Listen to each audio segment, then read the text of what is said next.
Hi friends, welcome back to our channel. നമ്മളിന്ന് ഉണ്ടാക്കാൻ പോകുന്ന ഒരു സ്പെഷ്യൽ മീനച്ചാറാണ്. അപ്പോൾ വീഡിയോയിലേക്ക് കടക്കുന്നതിന് മുന്നായി ആദ്യമായി നമ്മുടെ ഈ ചാനൽ കാണുന്നെങ്കിൽ എല്ലാവരും ഈ ചാനൽ സബ്സ്ക്രൈബ് ചെയ്യാൻ മറക്കരുത്. അച്ചാറിലേക്ക് ഞാനിവിടെ 1 കിലോ മീനാണ് എടുത്തിരിക്കുന്നത്. അത് ഞാൻ കഴുകി വൃത്തിയാക്കിയ ശേഷം കട്ട് ചെയ്ത് മാറ്റി വെച്ചിട്ടുണ്ട്. ഇനി നമുക്കിതിലേക്കുള്ള മസാല തയ്യാറാക്കാം. അതിനായി ഞാനിവിടെ 1.5 സ്പൂൺ മുളക് പൊടി, 1 സ്പൂൺ മഞ്ഞൾപ്പൊടി, 1 സ്പൂൺ കുരുമുളക് പൊടിയാണ് എടുത്തിരിക്കുന്നത്. അത് നമുക്കിനി നമ്മുടെ മീനിലേക്ക് ഇട്ട് കൊടുക്കാം. ആവശ്യത്തിന് ഉപ്പുകൂടി ചേർത്ത് കൊടുക്കാം. ഇത് നമുക്ക് നന്നായി ഒന്ന് മിക്സ് ചെയ്തതിന് ശേഷം 30 മിനിറ്റ് ഒന്ന് മാഗ്നേറ്റ് ചെയ്ത് വെക്കാം. ഇനി നമുക്ക് അച്ചാറിലേക്ക് ഞാനിവിടെ 5 പച്ചമുളക് കട്ട് ചെയ്ത് വെച്ചിട്ടുണ്ട്. കൂടാതെ കുറച്ചധികം ഇഞ്ചി വെളുത്തുള്ളി ചതച്ചെടുത്തിട്ടുണ്ട്. 3 സ്പൂൺ മുളക് പൊടി എടുത്തിട്ടുണ്ട്. ഇനി നമുക്ക് ചീനച്ചട്ടി അടുപ്പത്ത് വെക്കാം. ശേഷം ഞാൻ ഇതിലേക്ക് നല്ലെണ്ണ ഒഴിച്ചു കൊടുക്കുന്നുണ്ട്. മീൻ വറുത്തെടുക്കുന്നതിന് ആവശ്യമായ നല്ലെണ്ണ ഒഴിച്ചു കൊടുക്കാം. ചൂടായി വന്നപ്പോഴും ഞാൻ അതിലേക്ക് മീൻ ഇട്ട് കൊടുക്കുന്നുണ്ട്. ഇവിടെ മീനൊന്നും ഡ്രൈ ആയി പോകരുത്, എന്നാൽ മീൻ വേവേം വേണം. ഒത്തിരി ഡ്രൈ ആയ അച്ചാറിന് ടേസ്റ്റ് ഉണ്ടാവില്ല. ഇനി നമുക്കിത് കോരി മാറ്റി വെക്കാം.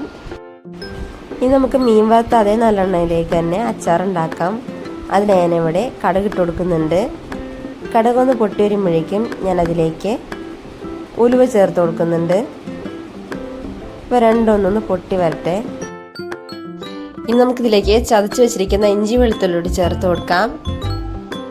ശേഷം ഇവ രണ്ടൊന്ന് മൂത്ത് വരട്ടെ. അതുവരെ നമുക്ക് നന്നായി ഒന്ന് ഇളക്കി കൊടുക്കാം.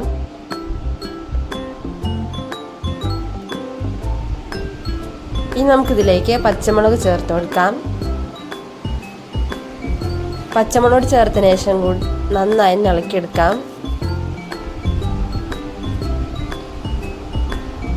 നമുക്കിതിലേക്ക് ആവശ്യത്തിന് കറിവേപ്പില കൂടി ചേർത്ത് കൊടുക്കാം.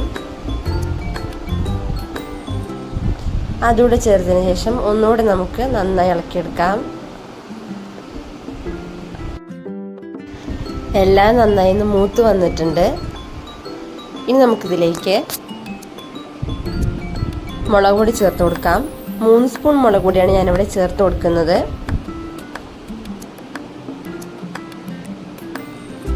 മുളക് പൊടി ചേർത്തതിന് ശേഷം നന്നായി ഒന്ന് മൂപ്പിച്ചെടുക്കണം. പൊടിയുടെ പച്ചമണം മാറുന്ന വരെ നന്നായിട്ടൊന്ന്. ഇനി നമുക്കിതിലേക്ക് 1/2 കപ്പ് സുർക്ക ചേർത്ത് കൊടുക്കാം. സുർക്ക ചേർത്തതിന് ശേഷം നന്നായി ഒന്ന് തിളപ്പിച്ചെടുക്കാം. തിളച്ചതിന് ശേഷമാണ് ഞാനിതിലേക്ക് വറുത്ത് വെച്ചിരിക്കുന്ന മീൻ ചേർത്ത് കൊടുക്കുന്നത്. ഇനി നമുക്ക് മീൻ ഇട്ട് കൊടുക്കാം. മീൻ ചേർത്തതിന് ശേഷം നന്നായി നമുക്ക് ഇളക്കി യോജിപ്പിച്ചെടുക്കണം. നന്നായി ഒന്ന് മിക്സ് ചെയ്തെടുക്കാം.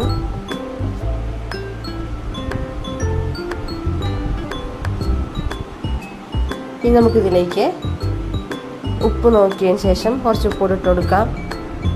ഞാനിവിടെ കുറച്ചുകൂടി ഉപ്പ് ചേർത്ത് കൊടുക്കുന്നുണ്ട്.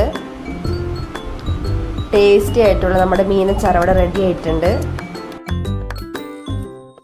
അപ്പം എല്ലാവരും ഒന്ന് ട്രൈ ചെയ്ത് നോക്കണം. മീനൊക്കെ കിട്ടുമ്പോൾ ഇങ്ങനെ അച്ചാറിട്ട് നോക്കണം. എല്ലാവർക്കും വളരെയധികം ഇഷ്ടപ്പെടും. അപ്പോൾ എൻ്റെ ഈ വീഡിയോ ഇഷ്ടമായ ലൈക്ക് ചെയ്യാനും ഷെയർ ചെയ്യാനും സബ്സ്ക്രൈബ് ചെയ്യാനും മറക്കരുത്.